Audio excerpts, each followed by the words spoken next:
Hello everyone, welcome back to Roads of Green. Hope you're all doing well. Today's video, guys, what we're going to be doing is a question and answer type deal. We are waiting for some things to grow and come along there in the grow room. So I thought I would do another one of these question and answer type deal. First thing that I want to mention here, guys, is the sponsor of the channel. So before we get started here, I just want to give a shout out to the major sponsor of my channel, which is Mars Hydro. You can go to their website. You can find all sorts of great stuff, from lights to tents to tent kits. They even have fans. You might have noticed their prices have went down quite a bit from within the last year. But anyway, guys, check them out. Use my code Rose of Green to save. And then another thing that I wanted to mention is last week's video, well, not last week's, the week before, I told you guys we were going to do a giveaway for that Somewhere trim bin, and that's exactly what we did. I didn't announce it last week because, yes, I'm under the weather, guys. I'm not feeling well, for those of you that don't know. But the winner of that, guys, was Patreon David Williamson. So if you guys want a shot at the giveaways and winning stuff and whatnot, be sure to become either a Patreon or a channel member, and you're automatically entered for like giveaways that I do. So anyway, David Williamson, I contacted you on Patreon. I sent you a message, so get back to me with your address so we can get that shipped out to you.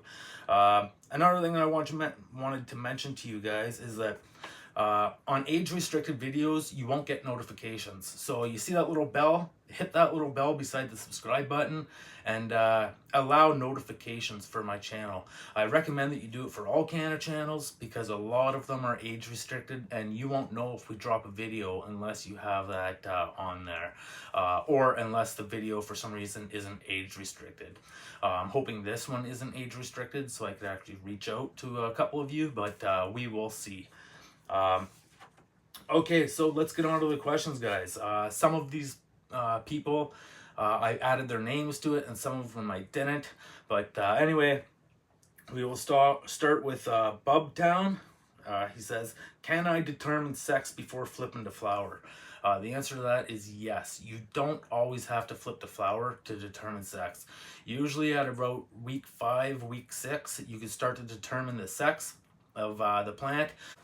Just look where the stem would connect to like the stalk, and you will see like a little white hair come out of there, and that indicates that you have a female. If it's a little ball, then that indicates that it's a male. So yes, you can determine sex without flipping to flower. Number 2, and this one comes in from Semilan Santa. Does the negative air pressure stop your fans from oscillating?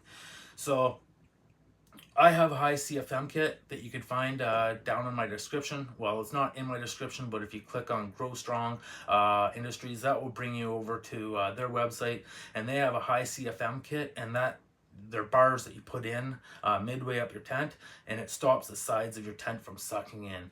So you could use my code there, Rose of Green, to save even more. But for the most part, that's what I do, and it stops the negative air pressure from stopping my fans. But another thing is if you have a thicker tent, that will also help you out. So if you got a small little really thin tent, the sides will suck in a little easier. You could always just maybe figure out a way to rig it up, guys, so you could stop the sides from coming in. Maybe make your own contraption, some sort of bar or something that goes in there if you don't want to pay for the CFM kit. But yeah, to answer your question, some of the tents will, like a flimsier tent will suck in more, so that could stop them. But like I said, if you have a thicker one, you might be good to go like I am, because I have the CFM kit as well. So yeah, I hope that answered your questions. I got another one here. Michelson Jones. Seeds or clones, he says. This hugely depends on how you grow, guys. Like I prefer seeds because I like the pheno hunt. I always like to see what's next. I like to see what's coming up next.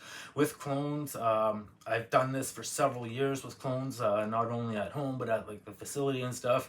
And it kind of, I don't want to say it gets boring after a while, but you know what to expect, right?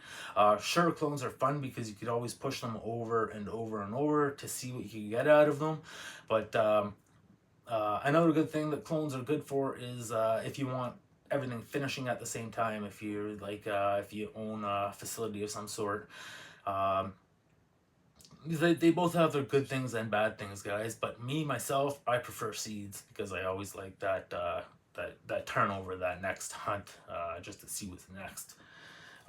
Okay, let's get on here. And James JGT, he says, I noticed you don't mention TPS nutrients anymore. What's your thoughts on using it with Gaia Green? So, when a lot of people mention Gaia Green, I automatically think you're talking about the all-in-one, their all-purpose and their flour. So, if you're using the all-in-one, guys, TPS nutrients along with any bud booster is going to help you a bit with your bloom, right? So I do recommend a bit of a bloom booster if you really want to push your plants. But if you're just starting out, you can't go wrong with Gaia Green. Gaia Green will grow you perfect nugs, perfect size nugs, and a good taste and flavor and everything. So just remember that, guys. You don't need anything added with Gaia Green, but you can increase yields if you were to do so. Let's see here. Slinger. So Slinger says, how do I know if a seed is viable or not? A good way to know if a seed is viable is they'll be really white. If they're no good, they'll be like a really white or really pale. Typically, the worse the seed, the more pale it is. But a good way to tell is you can just pick that seed up. Say you got a white pale seed, just put it in your fingers and like press fairly firmly. If it crushes, then it wasn't viable. If it doesn't crush, then it might have a shot. But again, typically, like I said, if they're pale, it just might not be a mature enough seed, or it just might be a dud or something. But you could always try out the pinch method, guys. So that is one way to see if it's viable or not. Another question that comes off there, Tommy Downs. I heard seeds that float are bad seeds. Is this true? No, no, no. This is actually false information. I see this a lot. A lot of people will say, hey, if the seeds float, they're no good. Any can of seed I pop, guys, they float. They float until they absorb moisture and then they sink. So if anything, it would be the other way around. It would be if they sink, they're no good, because that means they're cracked or something, and they take up the moisture immediately. So I'm not saying that they're bad if they sink. It's just that they would have more of a chance of being bad if they sunk than if they float. So be careful, guys, because you will see a lot of people say that on the forums. Floating seeds are no good, and that's just not true. They all float. They basically all float. And if you've been growing for any length of time and germinate your seeds that way, then you would understand and know that they float. Okay. Hipster, what size pots do you use? I get this question so much, guys, it's unbelievable. So I really like using 7-gallon pots. I grow organically, so 7-gallon pots in my tents are perfectly fine for my photo periods. And then with my autoflowers, I will go anywhere from 3-gallon to a 5-gallon pot. Typically a 5-gallon pot, guys, just because the less restriction on your roots of autoflowers, they grow better. They grow more vigorous, they grow faster, and they grow bigger. The less resistance on the root. So that's why you see deep water culture do so great, guys, is because there's no pushback on the roots, right? And they just grow freely. So that plant is just able to burst up and go. So hope that answers your question. Let's see. So Psy Folk, PSY Folk says, we know you could grow organically, but you see yourself doing something out of your comfort zone. I could grow organically, yeah. I actually started my channel growing synthetically, guys. So I've grown in synthetics. I've done a lot of growing with Remo nutrients, along with a couple other ones, and yeah. But I want to let you guys know I do have plans for the channel here moving forward, guys. As soon as I'm not feeling as bad as I am, I'm gonna move forward, and we're gonna start to do some new things on the channel, just to try out some new things. I'm gonna take suggestions from you guys, and we're gonna put some things together, and we're gonna get a new grow. I'm also gonna boost up the Discord. We're gonna be doing a lot of work to the Discord, guys.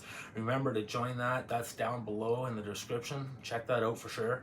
and just a lot of things. As soon as I get my health get back, guys, we're gonna be popping off with some new stuff. And here is another one. Is pH really that important? Yes, absolutely. It's definitely important, and it's more so with synthetics. With organics, what happens is your microbes in your soil, they will help buffer your soil for you. With synthetics, you don't really have that as much, so you really need to be bang on with your pH. If you're not bang on with your pH, you'll start to get lockouts and all of that, and a lot of growers have failed due to pH, and they just think that they're not doing something right, but they just didn't realize that they needed to pH, and that was their big mistake. They could have made it, they could have had a beautiful grow, but because they let that pH go, they got a lockout or something, and it totally messed up their growth. So, so to answer your question, is pH really that important? Hell yeah, it's important. Make sure you're pHing, guys. And to move on to the last question, how could I increase my yield? Well, there's a few ways to help increase your yield, and one way, guys, is training. So bending that plant over, topping it, exposing as many bud sites as you can will really help you increase your yield. Another thing is making sure that you get light down to all of those bud sites. So again, stretching out that plant, bending it over, letting the light get to all of those places will really help increase your yield. The more light getting deeper into your or penetrating into your canopy, the better yield you're going to get, guys. Let's see what else I had here. Oh yeah, also giving your giving your plants the proper ppfd. So in flower, guys, go anywhere from 800 to 1050, and you're gonna be bang on. You're gonna get nice, good, swollen, dense buds with that. And then again, if you're adding say add up to 1500 parts per million of CO2, then you could even bump that up to like 1500 ppfd, and even pump even harder, get even more vigorous growth, along with way heavier yield. So adding CO2 is a major thing to increasing yields as well. So just keep that in mind, guys, when you're growing. I really hope that you guys enjoyed like this question and answer thing that I got going on. I just want to say, guys, be sure to subscribe to my channel. Hit that subscribe button right now. Remember, guys, hit that bell and allow notifications so you can see when I drop a new video, or else you're not going to know due to the age restrictions. I also want you guys to know, check out all the promo codes down below.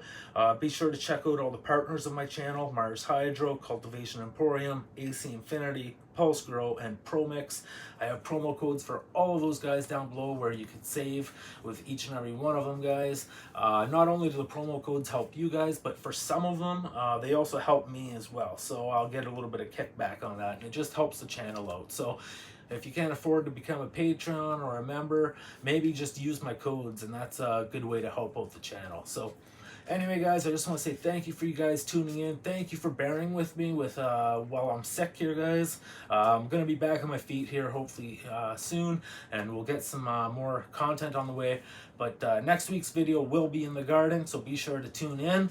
And I think I even have a time-lapse kicking around for you guys that I'll toss in there somewhere. If you guys have any questions that you'd like answered, be sure to drop them down below, and I will answer them in the next question and answer video that I do. But until then, guys, I hope you guys all have a great weekend. I'm going to try to get another video out before Christmas. If I don't, I hope you all have an awesome holiday season, and we'll see you when we get back. Peace out.